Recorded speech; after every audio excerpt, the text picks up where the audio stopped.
Okay, we're recording. Why are you smiling? Because you're kind of the lost member of Beyonce, or what is it, Destiny's Oh, Child? oh yeah, You're I like totally am. Destiny's stepchild. Yep. Destiny 2. It's coming out. Mark's Um, all grouchy because it's on console before PC, and PC is master race for Maruku. well, we're back, and that's a good thing. Pseudo regular show. Last week Bi-weekly. was just insanity, so we pick up again. Let's talk about that for a minute. A little bit about last week's insanity. I think we can share some insider views of what goes on in the life of ggCircuit. That's fine.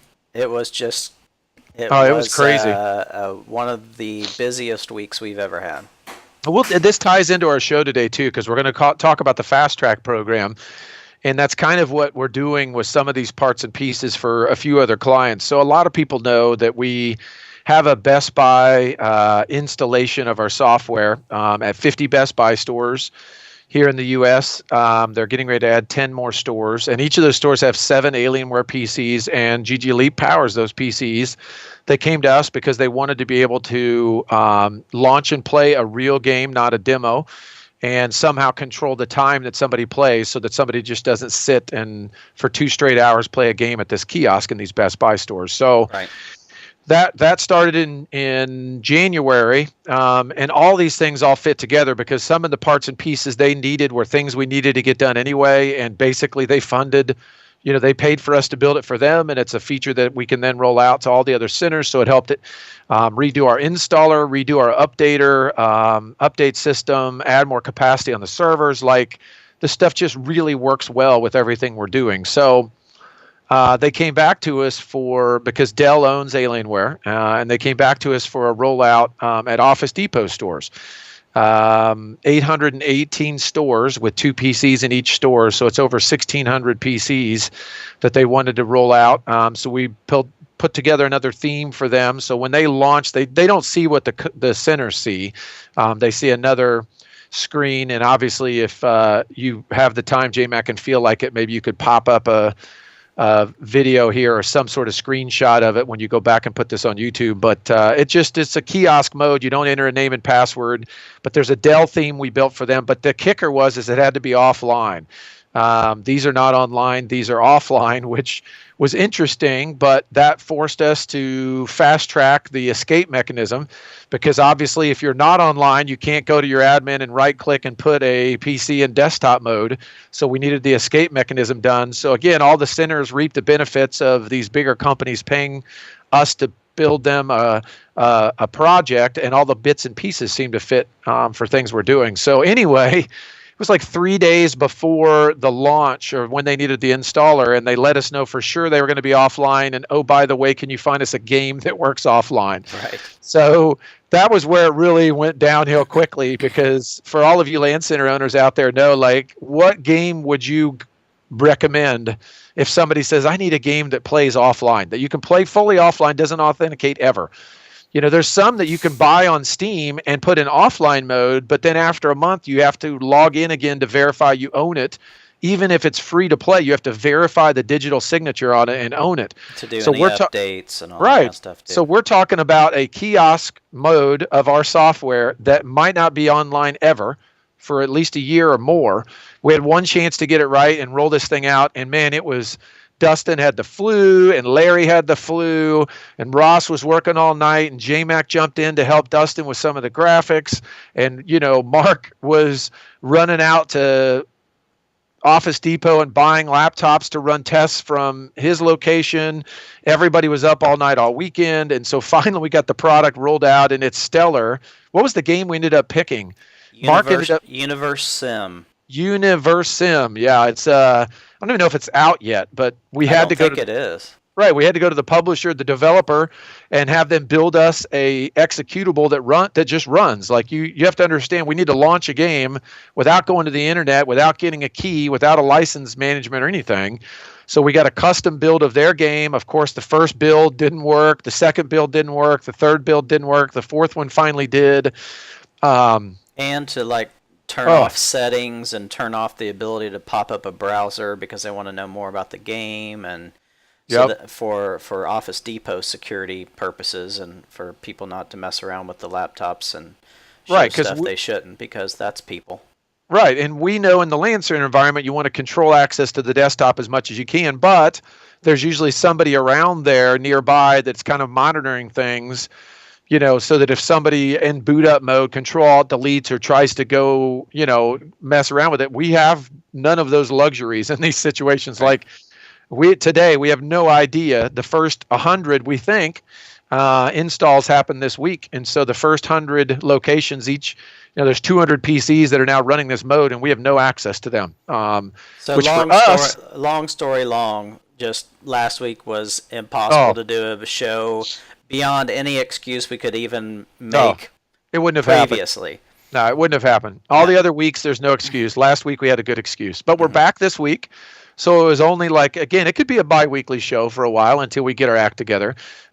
We should be good next week, but the week after that will be Gen Con. We'll talk about that here in a little bit as it gets ramped up, and some pretty cool stuff's happening over there with that. But anyway, I just wanted to start us off this week on just kind of a sore subject that popped up in the Facebook group, and I wanted to address it a little bit because we talk about this a lot with a lot of our consultations and for startups. And for a lot of people, I'm surprised how many people I work with that are getting into this that believe they, know everything, and then they get down the road and they realize, oh my gosh, like I didn't know this or whatever. And one of the things people seem to take for granted is, game licenses and the way game licenses work and the way we share game licenses between PCs.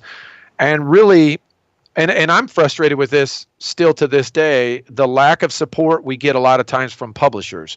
So the soft spot, the really hot topic right now for us is that we reached out to the PlayerUnknown Battlegrounds group because they had the opportunity to submit to be a community manager or community, I forget what they called it. It was something to just apply to run and control your own server for PlayerUnknown Battlegrounds. So ggCircuit reached out, great guy, reached back to me that's in charge of that program, said, boom, you guys are in, you're a great candidate.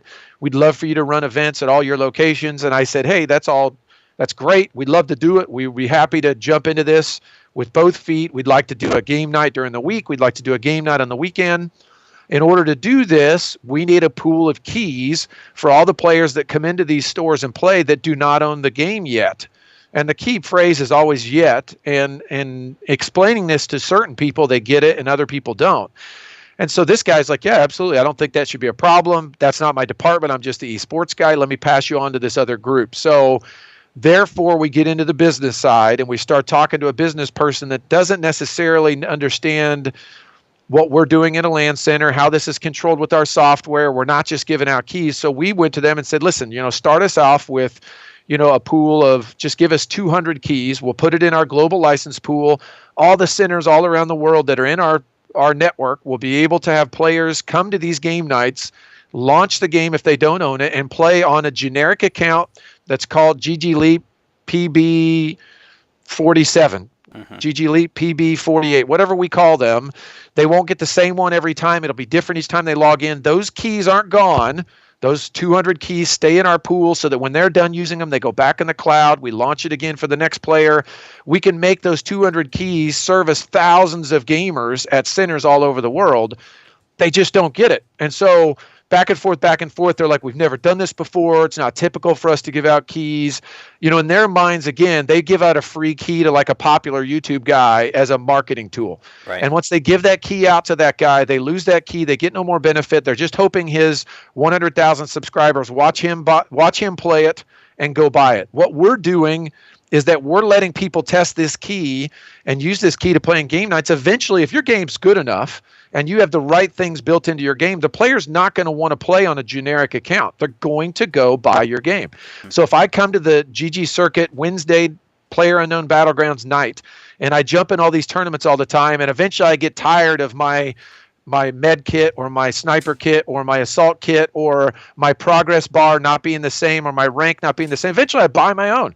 It's $20. It's not that big deal for them to buy their own. But their answer back to us was literally in shorthand, we're selling enough on our own. We don't need to do any kind of promotion with you. If the players want to play the game, they can buy the game. You know, it was like a night and day difference between the esports guy who wants to promote his community and get more players involved to the business side, you know, where they've sold, what did I see, 5 or 6 million copies now in early access. The game's not even out yet. And so I'm just really torn because we have this opportunity to do servers. It's a great feature that we can offer all the ggCircuit centers, because a couple centers have their own servers. Right. You know, I know Devin down at PC Gamers got one. I think a couple other stores I saw have been advertising it. But honestly, if we're all truthful about it, a server dedicated to PlayerUnknown Battlegrounds for any of our individual centers is a waste.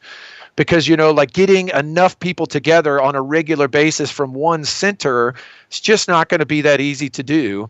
Whereas if we had Wednesday night, you know, team night for PlayerUnknown Battlegrounds, and we had in North America 50 different centers that joined, they could each field their own team, and we would have a full server, you know, 50 teams of 2 from every center or whatever joining every Wednesday night. It would be consistent. There would be a waiting list for teams to try to get into that every Wednesday night. If every Saturday we had the server running for people to join solo, and the first 100 people in the ggCircuit server, it launches, you can play, it's set up, you're only playing against people in the other centers, and if they have any kind of decent statistical analysis that we can pull data out of, we could associate coins with it, we could really get players fired up for it. I'm really torn. It's really tough because I want to offer that to our centers, but I know, I mean, I'll just use eBash as an example. I know if we put this in and I give this to my manager here, Andy, and he promotes it and he gets a bunch of people to show up, my players don't all own the game. A few players do, but a lot of them would love to come and participate in those nights. They don't own the game. You know, whether they're younger and their parents won't give them money, or they're older and they just don't, you know, want to buy the game yet. They don't play it enough. But if their buddies play and they start playing, eventually a lot of those people will buy it. And it's just, we're still not to that point yet. You know, we're on one hand, we're doing these deals with Dell and Alienware, and we're rolling these things out to 2,000, 3,000 machines in retail environments. We're accepted in that world. In our own gaming world, where we're now representing 300 plus centers, we're closing in on 300,000 gamers. We've given away almost 100,000 prizes in our network over 2 years. We still are not getting somebody like PlayerUnknown Battlegrounds to listen to what we're saying and pay attention to us and take our advice on how we can promote their game and make their game more popular in our environment. Right. You know, it's not, the player does not take this key home and play for free. That's not what we're trying to do here. And it's like they just don't take the time to listen. They just hear us with our hand out saying we want 200 keys, and they're like, we don't need to give away 200 keys to them. Well, they can go buy them. So here's what I want to do, and I can't get support from my partners in this, but I just want to say, listen, we'll just go buy 100 keys, and we'll just start a little tiny pool where all the centers can chip in a little bit of money a month to pay for the keys that we buy, and we'll just start our own global pool where we actually just buy them ourselves and distribute them on our own like we do now. I mean, there's no difference in doing that in what we're doing right now for each center buying PlayerUnknown Battlegrounds keys for their own centers. Mm-hmm. There's zero difference. You know, like Devin at PC Gamers, I mean, what has he bought? 20 keys. Michael Winger at the Gamers Funk, they've probably bought 20 keys. You know, like I just watch all these centers posting Galaxy Gaming, I saw they own more keys. You know, everybody's like, hey, we bought more keys. You know, they're just going to Steam, buying the game for $20, putting it in their pool. That's all we would do for the global pool. Right. And so I mean, ethically, is it any different? It's not. Right. It's, I mean, this goes without saying, it's just such a hot game. Like, you know, Ross and I both do a lot of outbound sales. I won't say we do a lot, but we find new centers to say, hey, you know, try out our software. And any center that I find these last few weeks all have multiple posts about PUBG, with player pictures, the whole chicken dinner thing from the game, and it floods their social feeds. Right, and the key for us too is that we none of us have any loyalty to any of these companies because we'll move on if they're not helping us. Like that's the biggest thing is that while PlayerUnknown Battlegrounds is hot right now, it's not established like a League of Legends. Right. Like it is not a game that maybe it will be, maybe in 5 years everybody's still playing it. I kind of doubt it because H1Z1 King of the Kill, like that was the hot one for a while, and PlayerUnknown Battlegrounds came in, basically took the same concept, did it a little bit better. Everybody moved over to that platform. Something else will come along and replace it. It is not the 900-pound gorilla like some of these other games. League of Legends, guess what? It's free to play. We don't even have to mess with it. There is no licensing issue with League of Legends. In fact, we're still working with their department on working on a League Unlocked client for all of our centers. Like benefits you would get to going to a LAN center that you can't get at home. All we're asking PlayerUnknown Battlegrounds for is the ability to work with us in our environment, representing gamers at colleges and universities, gamers from high schools, gamers at LAN centers, gamers in third world countries that don't even have a PC at home could be introduced to their game and maybe even would buy their game and they don't even own a PC. Like we're talking about reaching a lot of people that would not even buy the game normally. But again, they don't take the time to listen to what we're doing, to understand the way we distribute these things technologically, because that is the key to this. Is I think in their minds, they feel like they're giving us 200 keys. We give it to 200 players, and that's 200 players that didn't buy their game. Like that's what they think in their mind when they do the math, when they think through it. They don't understand we don't give those keys out. They don't have access to the passwords or the email address they're registered with. Like they can't ever get that account away from us. It's saved in our cloud. We control it. It has nothing to do with giving a single player access to that game that would have bought the game on their own. Right. So it's not really a question of the week, but it does come up a lot in a lot of discussions with new startups, like how many games should I buy of everything? My dream, and again, I just want to do it, and I'm pushing my team to just let us do it. But let's take $1,000, $2,000, and go buy a giant pool of some of these games. Put them in the global pool. As we need to add more, we just have a monthly fee that all the game centers pay that want to participate to buy into this giant pool, and none of us ever have to worry about individually buying games again. Let GG Leap take care of that for all of us in a big giant global pool. There's no need for us to figure out what the next hottest game is. Like the players can figure that out for us. New game comes out, we go out, GG Leap spends $500, $1,000. If the keys fill up, GG Leap buys more. Mm-hmm. Like as long as we balance that economic scale out where the monthly game subscription fee from the centers covers whatever new licenses we need to buy, who cares? And after 6 months of doing that, we have a pool of CSGO keys. We have a pool of Overwatch keys. We have a pool of PlayerUnknown Battlegrounds keys. We have a pool of Minecraft keys. I mean, whatever game you would want, we would have a pool of them. No longer does any of us have to figure out what our game budget is. That question just came up in the group. How much do I budget for new games when they come out? Guess what? How about zero? It just becomes a monthly expense, a line item. Right. So anyway, that's my rant for the week. It's not really a question. It is a question. It comes up all the time in my consultations, but it just was a hot topic. We just talked about it in our staff meeting this week. I don't know if Mark will listen to this or not, but I'm just pushing us to be like, let's ask for forgiveness, not permission. We've asked for permission, and they've said just buy them on your own. So to me, that's like, okay, we'll go buy them on our own. So if we're buying your game, that's what you're telling us to do. So therefore, we're going to charge for it because I can't just buy the games because I love all these centers out there. I don't have a budget big enough. But if the centers all chip in and we buy them as a group, same thing, right? So. All right, let's talk about some industry news. Anything else on the PlayerUnknowns thing, J-Mac, before we move on? No, not really. I don't even know if this is really something that we've talked about before. We haven't publicly talked about doing a global license and a fee for all the global licenses because we provide them now. But I mean, that's our dream, and that's something that we've talked about for a long time, is having some sort of a Netflix type model where it's a monthly fee where they can have unlimited licenses for whatever games, and the ability is there. It doesn't cost us any extra in manpower or programming hours. It's just the matter of trying to figure that out legally. And as we do it right now, we are getting permission from the publishers to do it in the way that we do it. But there's just a little bit of murky waters there. Right. I think we need to figure out how to switch the discussions from being all about sales and marketing, because that's who we work with on the ones we've gotten permission. Is Battlefield 1 is launching. We work with the sales and marketing team. They go get us the codes. It's all done as a promotional tool for their game launching as part of their marketing budget. We need to turn it more into a service-based business or a licensing agreement so that, and again, we won't know for a few more months, but some of these gigantic companies have contacted us and are interested in working with us on a commercial license agreement that would include unlocked copies of the games and the ability for people to play the games in a commercial environment in LAN centers. So we're getting there. It's just frustrating how slow it is. It's one of those things that I just want to pull the trigger and go for it, because we're doing it center by center now.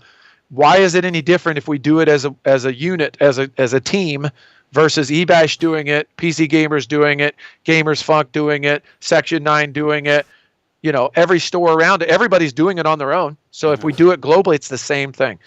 The other thing too I just thought of is that opening up stores and expanding and opening new locations, a lot of that difficulty is figuring out what games you're going to have available and how to make those available. CC Disc has done a great job of making it easier to roll out a 50 or 60 or 70 PC LAN in little to no time. But the question's always like, how many copies of the game am I going to have to buy for every store? Like, we're working with these centers that are opening up 100 to 200 PC centers. Can you imagine if they just knew, hey, it's $2 a PC per month license fee and all the games are available? They would just love that. I have 100 PCs, it's $2 per month, so $200 a month, and I get unlimited licenses for all the games that are ever available. And I just know they're going to go buy new games when they come out so that they're always available for my 100 PCs.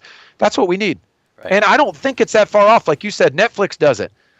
The music industry was crapping their pants when people were downloading and torrenting all this pirated music, because they're like, no, it's got to be on a CD. That's the only way to control it. And eventually they got smart. They're like, you know what? Embrace the technology that controls the digital distribution and make it cheaper for people and easier for people to spend 99 cents on one song or to pay $15 a month for streaming music anytime they want. That's what Netflix did with movies. Like, why is it not there with games yet? But it is. It is. Xbox is doing it. EA's done it. The EA Access.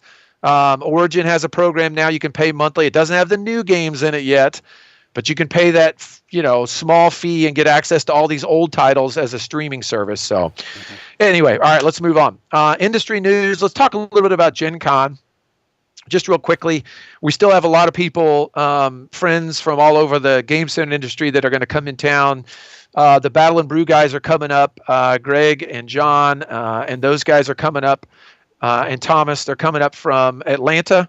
Are some of our new people from out east, Dee and James from Massachusetts, and Josiah. The three of them are coming out. I think Daniel's maybe talking about coming over from Champaign. Winger's coming out. Anybody that wants to come out's welcome. It's one of those things. We don't have time to make it an official ggCon, and it's all about working the show and getting, your boots muddy, I guess, with us, rolling up your sleeves. Tuesday, Wednesday setup, Thursday, Friday, Saturday running, or Sunday running events, helping players get seated and just experiencing what is an eBash convention that we've, done. This is our fourth year doing this for all these big shows. So we welcome anybody else that wants to come out and experience it. But, it's the asterisk next to it is we're going to work you hard. It's fun. It's not a walk around the show and check the show out. You'll have some time to do that a little bit, but if you want to come out, we've got some extra passes to get you in the show. We'll feed you during setup days, while you're there if you're helping us set up and stuff. So that's coming up in 10 days. We'll be loading the truck. So 2 weeks from today will be our second day at the show. Think about that for a minute, J-Mac. That's a little bit crazy to think about. And then, future stuff looking forward to. One real quick thing about that. So we're doing a test of a program with eBlue where we're buying some chairs and setting them up at the show. And then we're going to sell them during the show, hopefully before the show if we can, and have people pick them up at the end of the show. And we're not making money on the chairs. It was just my idea for, you always ask for free stuff, but I wanted 42 chairs. Like I probably could have gotten Gary from eBlue to send me 10. But we have a total of 4 stages set up in our room. So we needed 42 chairs to have a chair at every seat on every stage. It was just too much to ask for free. So I got him to give them to me at as much of a discount as he could. And then we're going to turn around and sell those so people can pick them up, because transporting a chair, a gaming chair, is not that easy of a thing once it's put together. Mm-hmm. So they'll come to us in a nice box that we can pack into a truck, take to the show. Some of the volunteers the first 2 days will sit down and for a few hours just make chairs. And then once those chairs are put together, like this chair that I'm sitting in, it just does not pack well. It does. And we got this idea from CES because we saw the DX Racer booth do the same thing. Like almost before the show started, the people knew that DX Racer sells all their chairs out of the booth at the end of the show. So they just basically put stickers, labels on the bottom of every chair with who bought that chair. And at the end of the show, people just came and picked up their chair and rolled it out of the convention. Obviously, if you fly to Gen Con, you probably can't take your chair home. We're not going to arrange shipping. Like the idea is that this $300 chair you can buy for $150 and take it home with you on Sunday at 4:00. So anybody that's interested in those that's coming to Gen Con, obviously feel free to let us know. There's 42 of them. 10 of the red Cobras, 10 of the gray-black Cobras, 10 of the black Cobras, and 12 of the, Gary said he's sending us Aurora blue chairs, which I don't have. I've never seen. So I don't know if Gary doesn't know what he's talking about. They light up blue, the red ones I have, but if they show up and they're blue, it's a product I didn't even know that they had. Even though it's e-blue, most of their chairs are red or black, so we'll have to see. Is there any plugs we need to make on tournaments that are going on there for other center owners that may want to pass it on to their players that may be going to Gen Con? Yeah, that's a great thing. Just real quickly, too, I'll talk about 2 of our partners at that show. So Visions of Zosimos has come. This is their 3rd year, and we rent them space and set up the PCs, and they come in and they demo their game. They've been working on their game for 2 or 3 years. It's a great show for them. It's like a board game turned into a video game, and just this year they're bringing the actual video game version as well. I don't know if that's what they planned on originally. So they'll have a place to play the digital version, and then the setup full tabletop version will be there as well, which is cool. That's cool. And it's free to play for people in that place. The folks from Gigantic are coming. So obviously we did a partnership with them for ggCircuit with keys and codes. They're really pushing their game hard. Perfect World Entertainment's the publisher, I think, for that. But they're sending 4 people out. We'll have a dedicated space for them. They're sending swag to give away. I don't know if they'll give away T-shirts. They'll definitely give away a bunch of codes for in-game items and cool stuff like that. So we have that kind of stuff going on in the room. And then everything in the room ranges from, like our big tournament we're doing this year is a $2,500 Hearthstone tournament. So the first place player will win, I forget, it's like $1,200 or $1,300 finishing in that Hearthstone tournament. And I think the last I checked, we've only got about 30 players signed up for it. I think players are a little bit intimidated. We have almost 200 players signed up in our Hearthstone tournaments to win a Gen Con trophy, and we only have 25 or 30 players signed up for a chance to win $2,500. So if you're a Hearthstone player and you're interested, obviously jumping in that, I think it's a $44. I don't know why that's the dollar amount, but it's $44 to get in, and you're playing in a pool on Thursday or a pool on Friday to make it to the Saturday brackets. And so far, it's a very good chance to win some money in that because not very many people have signed up. And then, gosh, we just have all kinds of tournaments all weekend for these custom Gen Con 50 because it's their 50th anniversary trophies and medals. We'll do our random events on stage. So we'll have League of Legends and PC Overwatch. We'll also do Xbox Overwatch and PlayStation Overwatch randoms. We'll do Rocket League tournaments, Call of Duty, Halo, Smash. And then we've got tons of other stuff. I know Gwent is sending us a bunch of codes. They couldn't make it out to the show, but they're sending us a bunch of in-game codes to give away for people that want to try that game out. It's a real popular new game. That was kind of like Hearthstone. Yeah. Yeah, it was like a side game in The Witcher. The Witcher, and it became real popular, so they're spinning it off as its own game. They'll be at Gamescom the same weekend over in Europe, so they couldn't come to our show, but they're sending us a bunch of codes to give away. I can't wait to see what this year's like, because Gen Con is sold out for the first time in its history. It's expanded onto the field where the Indianapolis Colts play at Lucas Oil, so you'll be able to walk on the field this year and play tabletop and board games out on the field. Cool. They have a free concert in Bankers Life Fieldhouse on Thursday night where the Pacers play. All of the hotels downtown are all sold out. I looked. Like, they have quoted nights at $600 a night, but there's nothing for sale because everything is sold out. The tickets are sold out. You can't buy a ticket anymore. If you're wanting to go and experience it, you can come with us. We'd be happy to have you. We'll put you to work. You'll have time to see the show a little bit, but it is not a chance for you to spend 4 days really at the show doing whatever you want, as much as it is come help us with setup, fill in managing some tournaments or taking tickets at the door or helping us however you can, and then we'll give you some time to go enjoy the show. It's more for people to kind of see what we do in our room than it is necessarily to come experience Gen Con in its fullest. But even a few hours a day walking around the show is just enough. I mean, it's enough for me to just be mesmerized by the whole thing. Walking through the trade show for an hour, you can't even get through all the aisles. It's something that is unlike anything we've ever done. Okay, go ahead. What else you got? No, I just, it's 4 days of very, very hard work, but it's fun at the same time. And it just grows our camaraderie, I think, every year with the group that we have there, whoever's helping us out. And it's just a great sense of accomplishment every year after it's done. Yeah, my goal this year is that this will be the first year that we can have a lot more volunteers involved than we've had in years past, dedicated to running some things for a set period of time. I really want to make it, for those of you that have never been or that don't know, like J-Mac and I, Dustin, Mark, like a lot of the core group, like we're working 16 to 18-hour days. We never leave the room. Like literally we run to the bathroom and run back. We don't have time to eat. We don't have time to do anything else. I want this to be a year where all of us have a chance to take a few hours and go experience the show. If you want to go try to get a ticket to True Dungeon, which is this interactive experience, I want them to be able to do that.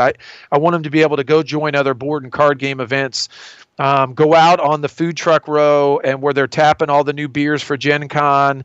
There's going to be tents this year set out there. Wargaming's coming, who makes World of Tanks. They have a tent outside. So they'll have like an actual tank, I think. I don't know. Mark seems to know about their booth, but there'll be all kinds of cool stuff to see. So this year we're going to have 80 bodies in our room that are volunteering and helping in one way or the other, so that none of us will have to do the hours that we've done in the past. So we experienced that a little bit at PopCon.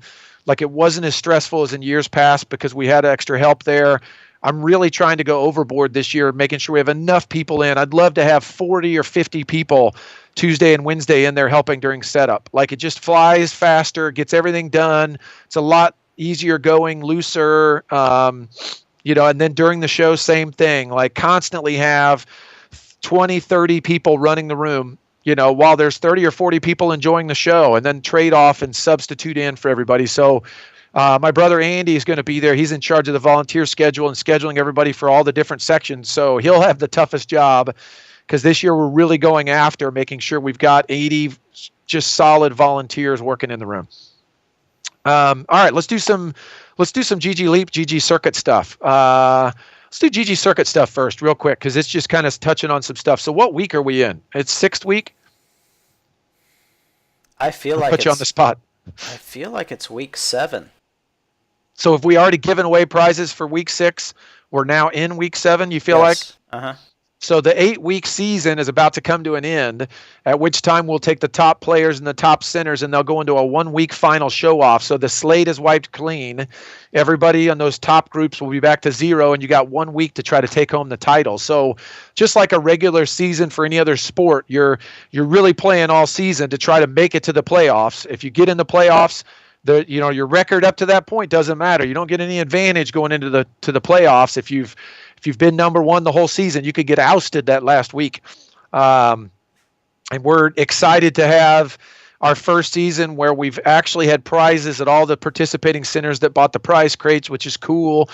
I love, we've never talked about this on the show, but J-Mac's working on a new website for ggLeap, like the social media integration and things where we show what everybody's posting. And when you hashtag the right hashtag, and we can pull all that data in and show the pictures, the ggCircuit minutes each week, and the leaderboards and things that we do. It's one of my favorite things to see. As goofy as everybody may think it is to take a picture of your player holding a keyboard or a mouse or wearing a medal, or just a picture of your leaderboard, a screenshot of a stat thing that you've put together to show whoever's the top. There's no bad thing about having communication, about having those things out there where somebody might stumble upon it for your local center, or a player that may not go to your center at all yet sees it on his buddy getting tagged on something. Use that stuff. Use all those prizes. Use them to their fullest extent.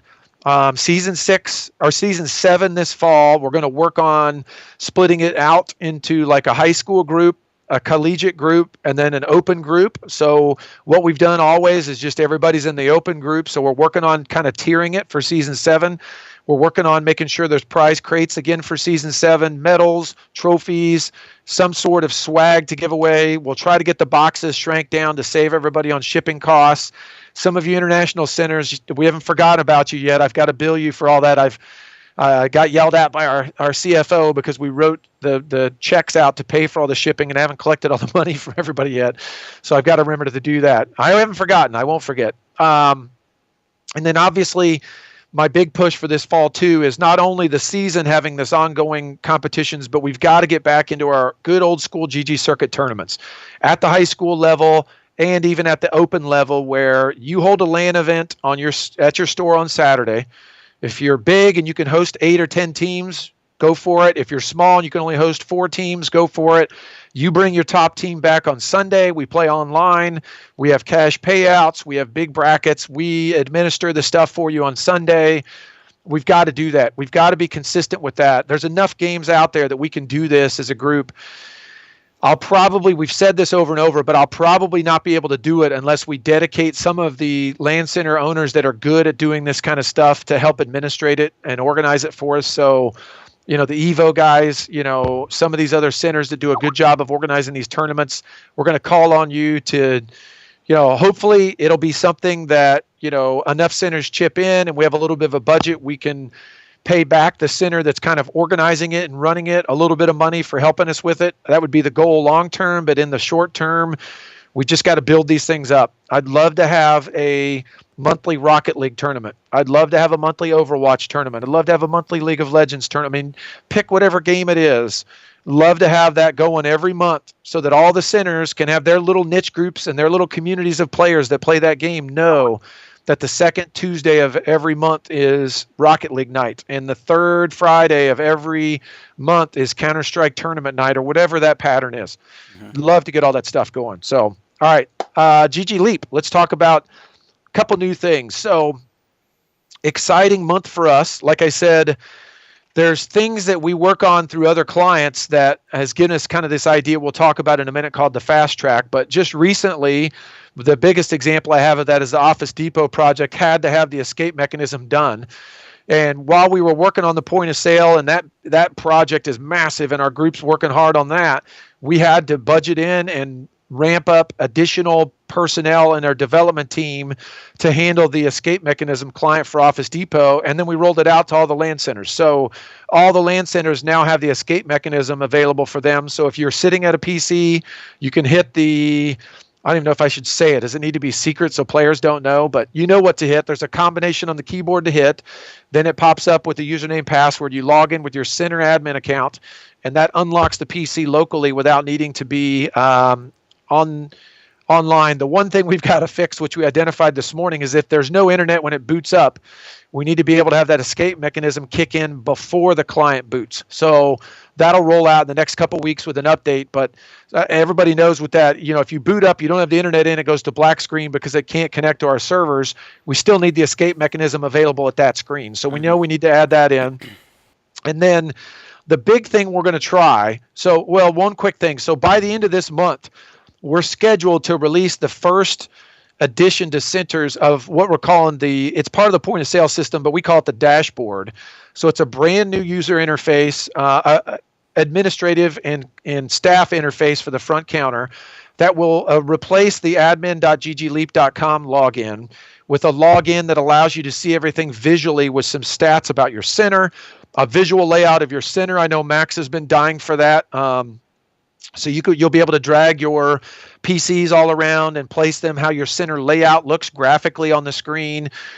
See what that looks like. Look up a player, add time to a player, and all that kind of stuff we're talking like, I'm really proud of it, but it is a commercial grade user interface that, again, is 100% web-based, runs in a browser. You'll be able to access from anywhere. You don't have to download it and install it on anything. That should be out before the end of the month.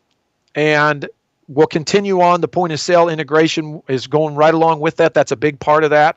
So in the background of that interface, all of the shopping cart systems and stock control and pricing and financial reporting and all that stuff is being built around that. But this keeps coming up over and over in the group. And, we have our roadmap, and our roadmap has got all these things that we want to get done. And the way that this works for us is that we are, because of all the partnerships and everything that we've got and all the subscriptions we have and the Pioneers payments and everything that everybody's done to get us to this point, we now have the next 6 months budgeted out so that we know what our development time can be with our current budget. And we have enough coming in, and we have enough from our things that we've sold to continue on developing things at a certain rate. The problem is that as a center owner, the stuff is not fast enough for me, because I don't know, as a center owner, all this other stuff that's going on to build up the enterprise level server network, the updating mechanisms, the backdoor stuff, like all of these things that aren't as visual to me. Like, there's certain things I want to see. We just have them farther down in the roadmap. So roadmap's got, 1, 2, 3, 4, 5, 6 things we're working on. The problem is usually number 1 and 2 are gigantic, 2-month, 3-month, 5-month, 6-month projects. And if our team is grinding away at those, and in the meantime, they're fixing bugs and they're doing little updates, they don't have time to work in these other things. So we're going to try something new this month. So we're going to try a brand new thing. We're calling it the FastTrack program. So basically, we're going to test this in August. After this show's done, you'll get this uploaded. I'll go onto the Facebook group and I'll post the same thing in there. But we've picked one thing. We've already prepared all this, so this is well thought out. So we actually have our development group has gone through and meticulously priced out and as far as time needed to perform this task. And we know that what that's going to cost us extra on top of what we're already working on. So we know that we're going to fast track PC groups this month. We want to have it done this month. That comes up all the time. Everybody asks about it all the time. It's one of so we have 1, 2, 3, 4. If it's in the top 10, but it's always seems to be 6 or 7 or 8 because these big ones at the top of the list take priority over those things. So we're going to let the community fast track this for us by just asking for 12 centers to pay $250. So that's $3,000. That's how much extra it will cost us in development time in August to roll this out. If we can get that in by August 9th, we'll roll that out on August 30th. So it's a 3-week project for us to get that rolled out, tested and rolled out. And what we'll do is that this 3 or 4 page specification document that we have written out, those 12 centers will be shared. We'll share that access with that document with them for them to be able to contribute and read through, make sure we didn't make any mistakes, make sure everything's covered, make sure everything's. So really what we're asking for is centers that PC grouping and charging different rates for different PCs and different groups in your center. If that's important for you, you want to make sure it's done just a certain way and you have input to give us for that.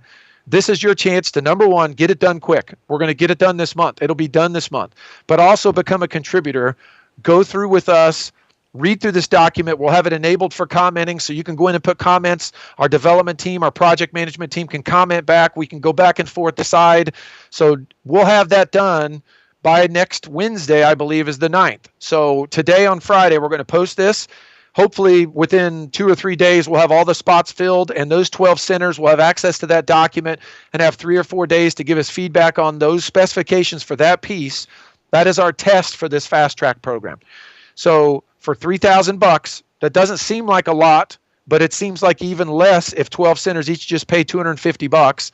Those 12 centers can give us valuable feedback on that piece that piece, you can only do the ones that are super important to you. So some people may be waiting on the taskbar feature in the client, but they may wait and help with that because we have 3 or 4 things then we'd like to fast track in September if we feel like this works in August and centers get behind it and it works well and we can fast track this. Basically what we can do is we can ramp up our development guys because it really is just a function of money.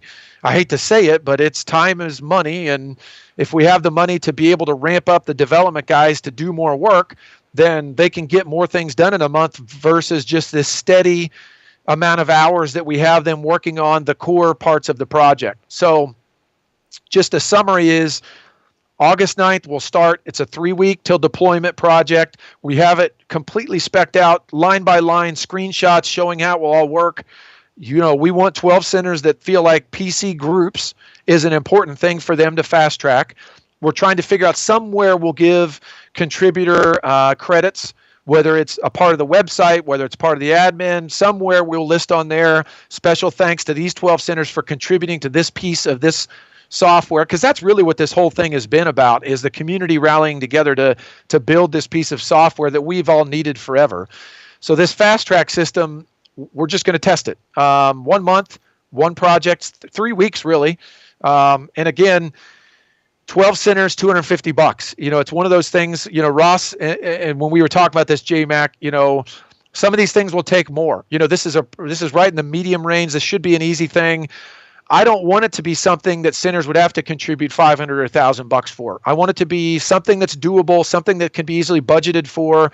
If there's a piece that somebody wants to help us fast track for a month, I feel like $250 is a dollar amount that most of us that run centers, because I run a center, a $250 one-time fee this month to get a feature that I've been really waiting on. I just want to really just leapfrog it up to the top of the list. This is the easiest way we came up with of doing that, because in the end we would do PC groups. Like right now at the rate we're going, they would probably get done in, let's say, November, December. Point of sale will finish up in September, October. That would then free up time for the core development team to start working on some of the other projects, but this is a way to get this one done right now. So if a center is being affected by this, if it really would help them, $250 to me seems like an easy, it should be a no-brainer, hopefully. And it gives them the other ability we talked about of knowing a start and end date for that. Not just, I feel like we always have to tell people it's in the roadmap, it's very important to us, we just can't tell you when it's going to be done. This allows us to earmark this project, stamp the date on it, commit to the date, commit the development team to the date, and know that we're going to deliver that on August 30th. So if you're interested in this, we'll have this posted in the private group. If you watch these videos and you're not in the private group basically is a Facebook group where all of the center owners and managers and staff members that run a lot of this stuff all banter back and forth about things that we face in the LAN center business, not necessarily GG Leap or ggCircuit related all the time. In fact, a lot of it is not. How much electricity do you use? What do you charge on an hourly rate? Like just everybody kind of helping each other out as a community, but we always use that as a great way to kind of get the word out for these things. We've talked about doing an email blast for this. I don't know that we'll blast this in an email because I don't want to get too many people excited about it because it's only 12 spots for $250. So I have a feeling that, we'll probably have that filled within the next 24 hours. Just knowing the people that we work with, everybody, whenever we ask for help, like they always jump in and help. That's the greatest part about doing what we do. It's been a long road. It's been a struggle trying to figure out how to get to where we're at today. But I no longer fear, making it to the next milestone because we just have a crazy solid group of supporters around us, like crazy solid. Yep, absolutely. So anyway, we're calling it the FastTrack program. If you think of a cooler name, let us know. We really like it. We were going to call it crowdfunding, but it's not really crowdfunding. And again, it's leapfrogging. It's GG leaping this project up the list. The leapfrog program. Yep, it's the leapfrog. FastTrack just sounds better. It's cooler, right? Right.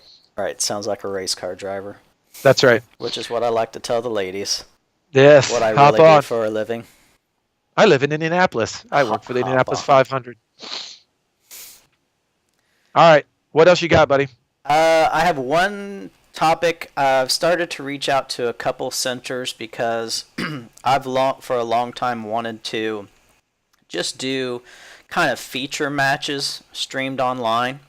So I've been reaching out for a couple centers to try to get them to get a team in their center. Must be in their center. Mm-hmm. Have them connect to another team at another center, just like what we do regularly with our tournaments. And then I'll have a freelance intermediary doing a stream. So we'll be starting to schedule those hopefully in the next couple weeks. So if any centers are interested in doing these matches, we'll try our best to match you up with a center that is in your same time zone. But it's just something that we want to test out to kind of continually put content on our Twitch stream, as well as another way to recognize those great people in your centers that love to play and love to have friendly competition with other people. I love that idea. I love that concept, and as you know, keeping it as casual as possible will probably make it easier for people to participate. You know, just literally what night works good for you, what night, you know, you're basically just trying to coordinate 2 centers instead of trying to coordinate 8 in a bracket. You know, I know we're just brainstorming live on the show, but you know, we have the ability to, and we're very careful with how we inject coins into the system. But obviously, a miniature bracket where it's just the 2 teams, so the winner wins some extra coins is one way of doing it. Or, you know, because we can manually add coins to a team, it'd be kind of fun where we can't can we manually take coins away? Yes.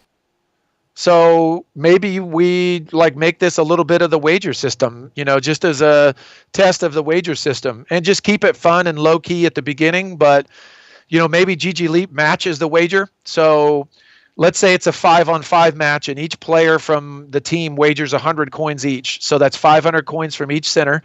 So that's 1,000 coins into the match. Then we match it with another 1,000. So the 2 teams will be playing against each other for a 2,000 coin prize pot. What's that sound? Does that sound fun? It sounds fun on the outset, yes. However, the discussions that I have about the coin system, there will be some centers that won't like that, so we'll have to find the right centers. Well, the other thing too is that we could make it where they don't have to give out their coins. We could just give them a coin bonus, or again, like I said, just use the tournament system, which awards a fixed amount. Yeah. So, you know, they'd get basically the winning team, the players would each get 100 coins, because I think they get 50 coins for winning a match and 50 coins for winning a tournament. Right. So if it was just 1-on-1, it would be 1 win and you win your 50 or you win your 100. So I do like that variable in there, though. It's definitely something to do. Right. It gives them something to play for more than bragging rights. Yep. Remember that center that closed up in Duluth, Minnesota? It was Bragg Game Rights. Oh, so it was Bragg Game Rights. Coy Christmas was his name that ran that. Wonder what happened to him.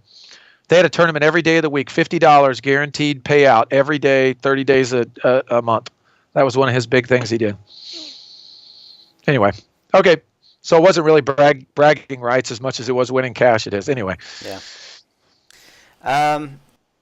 I don't know. Just probably in the last 5 days, probably had 8 centers sign up with subscriptions. Some people that have just come out of the blue and we haven't even talked to them about it, which is kind of what our mode of operation usually is. We like to talk to people before we bring them on, and things are just growing. So yeah, it's really to fun. Bring a bunch of new people on. We feel like people are finding us a lot faster.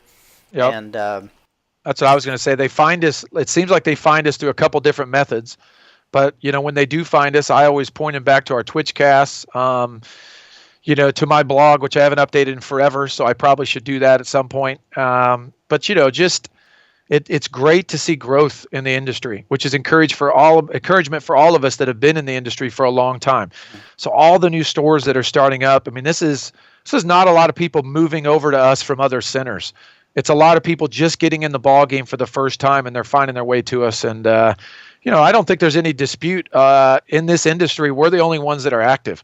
We're not as active as we want to be, but you know, we are active. We're pursuing the end goal. We're in it to win it. We're, you know, in the trenches with everybody else running our own centers. And, I think that really translates well for people, and that's, how they're drawn to us and they want to get into the program and be a part of the program. All right. Have a Nice wonderful weekend. Talk to you soon. Yep. All right. See you, buddy. Okay, bye.